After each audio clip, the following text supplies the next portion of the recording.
মন্ত্রীদের আমার পিছু ঘোরা উচিত। I am sitting on gold mine, 1.3 trillion cubic metre. মন্ত্রীরা আমার পিছে পিছে ঘুরবে। পার্থ ভাই, আমাকে একটু অঙ্কের টিচারের মতো আলাদা করে দেখা উচিত, বিকজ আই অ্যাম ইন্টেলিজেন্ট। আজকে আমি মন্ত্রীদের পিছে পিছে ঘুরি।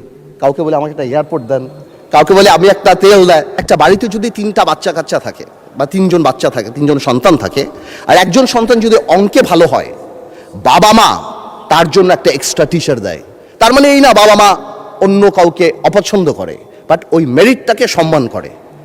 মানে স্পিকার, আমার ভোলাতে 1.3 ট্রিলিয়ন কিউবিক মিটার গ্যাস আছে। আমাকে একটু অঙ্কের টিচারের মতো আলাদা করে দেখা উচিত, because I am intelligent and I have the capacity to become a doctor or engineer in future. আমি গ্যাসে পরিপূর্ণ, আপনি আমাকে ভ্যালু করেন। আজকে ভোলা ব্রিজ, আজকে আমি মন্ত্রীদের পিছে পিছে ঘুরি। কাউকে বলে আমাকে একটা এয়ারপোর্ট দেন, কাউকে বলে আমি একটা তেল দেয়, কাউকে বলি আমাকে একটু এয়ারপোর্ট করে দেন, আমাকে একটা বিশ্ববিদ্যালয় এবং আমার ভোলা ব্রিজ সেতু। অনেকেই এটা কনফিউশন যে এই বাজেটের মধ্যে কেন ভোলা বরিশাল সেতুর কথা আসলো না। আমি মনে হয় কয়েকবার আমার সেতু মন্ত্রী সাহেবকে ফোন করেছি, জানতে চেষ্টা করেছি। উনি আমাকে আশ্বস্ত করেছে ডিপিপি অনুমোদন হবে, তারপর G2G অথবা পিপি আদল হবে। এবার এটা কবে হবে আমি জানতে চাচ্ছি। এয়ারপোর্ট আমি ভোলাবাসীর জন্য ঢাকা আসার জন্য চাচ্ছি না, বিকজ ওয়ান্স এই ইনফ্রাস্ট্রাকচার, যে নদী ভাঙানোর জন্য আমাদের রানী সাহেবের পিছে ঘুরি, মন্ত্রীদের আমার পিছে ঘোরা উচিত। I am sitting on gold mine, 1.3 trillion cubic metre. মন্ত্রীরা আমার পিছে পিছে ঘুরবে। পার্থ ভাই, ভোলার মানুষের ঘুম ভাঙবে হেলিকপ্টারের আওয়াজে, বিলিয়নিয়ার আসবে ভোলাতে।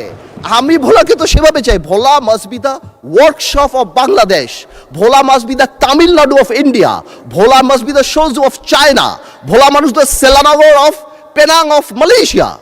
আপনারা ভোলাকে আলাদা ভোলা ডেভেলপমেন্ট কমিটি করেন। আমার হাসপাতালের জন্য ভোলার জন্য ঘুরতে হচ্ছে, আমার একটা এয়ারপোর্ট তো সম্ভবই না, আমার বলে দিচ্ছে টাকা পয়সা নাই। এয়ার স্ট্রিপ যদি আমি কেন চাচ্ছি, যাতে একটা বিদেশি যখন ইনভেস্ট করতে আসে তখন সেই ইনফ্রাস্ট্রাকচারের কথা জিজ্ঞেস করে। আমি ভোলা আর ঢাকায় আসার জন্য প্লেন চাই না, আমি এই জন্য চাচ্ছি তারা জিজ্ঞেস করে হসপিটালের কী অবস্থা, ইনফ্রাস্ট্রাকচারের অবস্থা, রাস্তাঘাটের কী অবস্থা, স্কুল কলেজের কী অবস্থা, সব ভোলা ব্রিজের কী অবস্থা। এই যে ভোলা ব্রিজ সেতু, আমাদের সেতুটা, এটা কবে হবে বাজেটে? কেননা আমি মাননীয় অর্থমন্ত্রীকে রিকোয়েস্ট করবো আপনি একটু ভেঙে বলে দিবেন যে কেন নাই, কি হতে পারে, কবে হতে পারে আপনার স্পিচ যখন হবে।